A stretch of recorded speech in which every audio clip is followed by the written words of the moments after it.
Good evening, YouTube. I pray that you all had a blessed week this week. I've had an awesome week and it seems to be getting better and better. Well, today I wanted to talk to you about marriage, my marriages in particular. I have been married 3 times. This is my third marriage. The first time I was married for 8 years. Second time I was married for 5 minutes. And I've been married this time for 6 years. But we've dated for about 20 some years. And that's including the 6 years of marriage. Well, the first 6 or 7 years we dated off and on. And then we got together in 2010 when my mother passed. And we've been together ever since, but being married the last 6. Okay, I want to start out with my first marriage. First of all, marriage is really a serious commitment. Please be led by the Spirit in who you marry so that you won't have to keep trying to get it right. And if you're led by the Spirit, then you'll do it once. All right. My first marriage, like I said, I was married for 8 years until he cheated. It was a good marriage from the beginning, but we were really, really young. I was in my 20s, and we were very young. So it was like, I guess, trying to experience life and being married at the same time and being a parent because I had a daughter when we got together. She was 2 years old. It's my oldest daughter. And it was really, I thought it was going good until I found out that he cheated. Yeah, he cheated on me. And I was really serious about not being divorced because I didn't want to get married to get a divorce. But the thing about it is, I caught him. Yes, I caught him. I didn't catch him in the act, but I caught him. My girlfriend and I, we were. She had some family. Her sisters came in from out of town, and they had just built a nice hotel that was close to the area that we lived in. And we all used to party at this certain little club. I'm not going to name any names or anything, but we always partied at this little club. And we were telling them that they had just built this hotel, and you guys can get a room there and stay there while you're here. And it'll be close to the club, and you can just go straight from the club there, because we knew we were going to be drinking, and it wouldn't be far to go. So we proceeded to take them to the hotel. And so when we pulled up at the hotel, we got out the car, and I heard my friend say, is that your car? I was like, no, that can't be my car, because we at the hotel. So it's not my car. And so I was like, well, let me make sure that's not my car. There was a certain sticker that would have been on my car. So I kind of looked around, and I was like, oh, that's my car, baby. So she was like, oh, no, we finna get, baby, look out, I'm not finna fight. What I'm not gonna do is fight because first of all, I'm not married to her. I'm married to him. My commitment is not to her, but it is to him. What I'm gonna do is, I'm going back home and sit and wait on him. So that's what I did. I went back home and I waited for him to come home. And so when he came home, I asked him where he had been, and of course he lied. And I told him, well, I saw our car at the hotel. And I was like, and it had the sticker on. And he was like, no, see, I was going to talk to you. I said, well, go ahead and talk, honey. I'm listening. I just don't know how to tell you this, but I'm on drugs. I said, you are? He said, yeah, I'm on drugs and I'm just, I just need some help. And I said, well, I'm going to help you. When you get paid off, I need you to give me the check. And I'm going to help you stop. At least you won't smoke this check up. I don't know how you've continued to pay the bills and you're on drugs, but you're going to give me the check.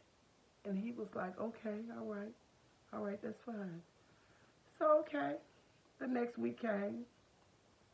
It was time to give up the check. And I said, okay, where's the check? He said, guess what? I said, what? I'm off drugs now. I'm doing better. I said, ooh, you're what? He said, I'm off. I'm off the drugs. I'm doing so much better. I said, you know what? That's a miracle. God has performed a miracle on you. I said, but you're not off drugs. What you did was you're cheating. And I'm going to leave you. And I did not give him another chance. I left him I'm going to say about 2 months later.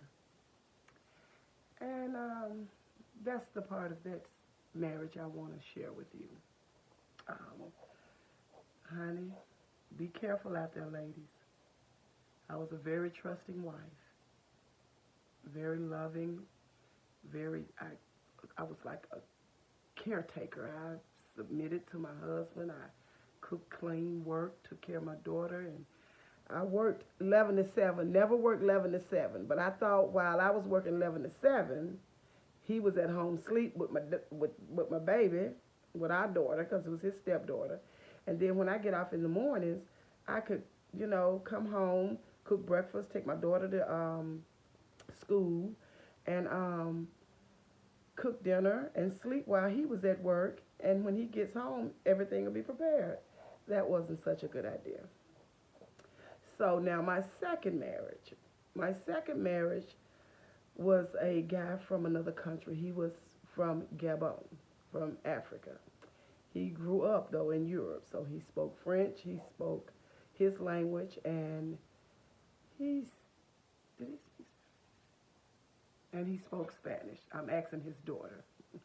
And he spoke Spanish. And I taught him to speak English. Isn't that something? Perfect English. And so we got married. We didn't date that long. And I think we dated for maybe it was close to a year, and we got married.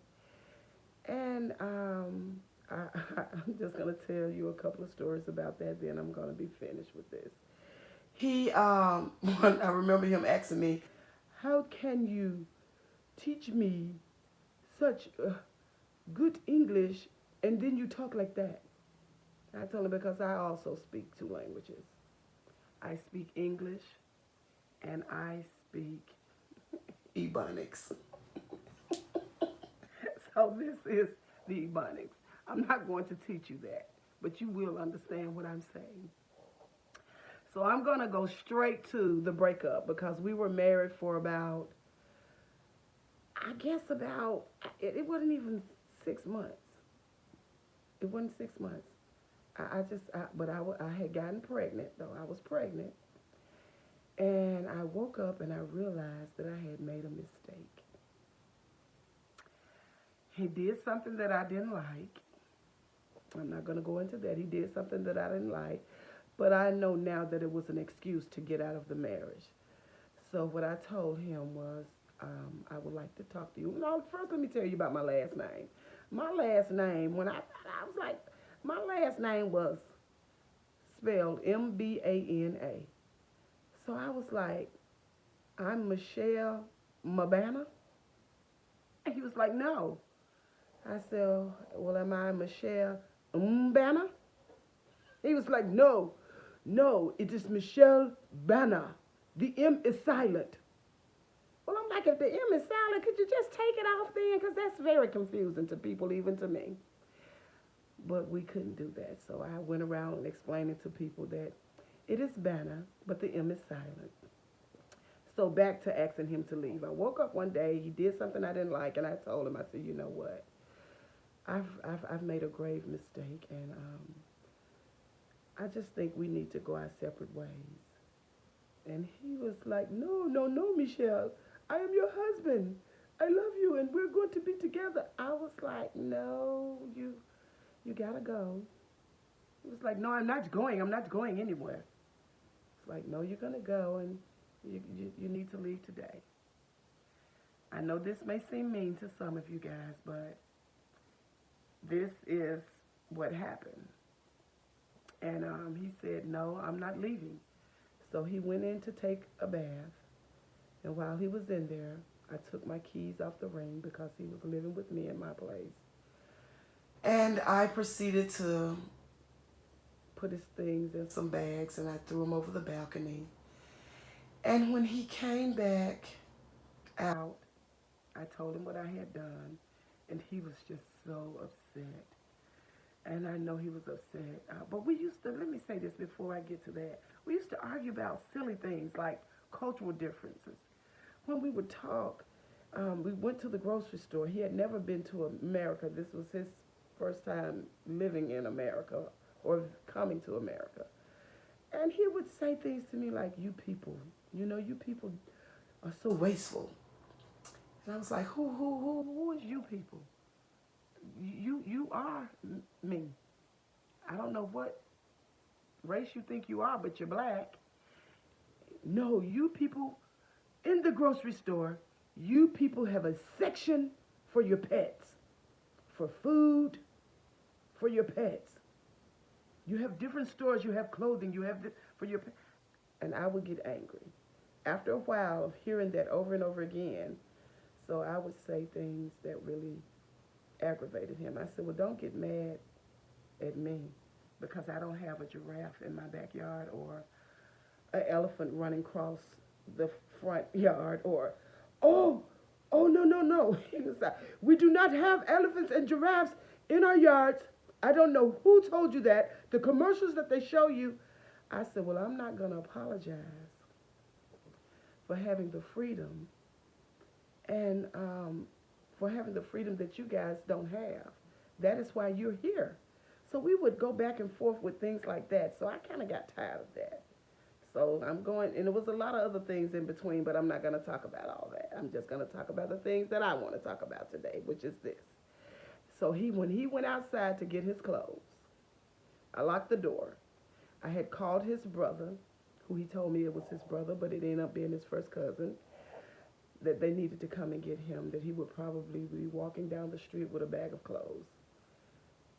And that was the end of that. And I guess about I guess before the year is out, or maybe no, it may have been about 6 months later we got a divorce. And then I just stayed single for the next, I guess my daughter was about 9 years old. The next 9 years I stayed single. I just didn't want to date or do anything. But I did meet Ruben, and who is my husband now, and we dated off and on. He was a truck driver. We dated off and on, but I just wasn't ready for a relationship. So I would like to say, have you ever heard of this saying, got milk? Well, listen, got Jesus? Please have Jesus because it's hell without him. Thank you, guys. That's my time for today. I want to say to be blessed and be a blessing, because you cannot be a blessing if you are not blessed. Deuces.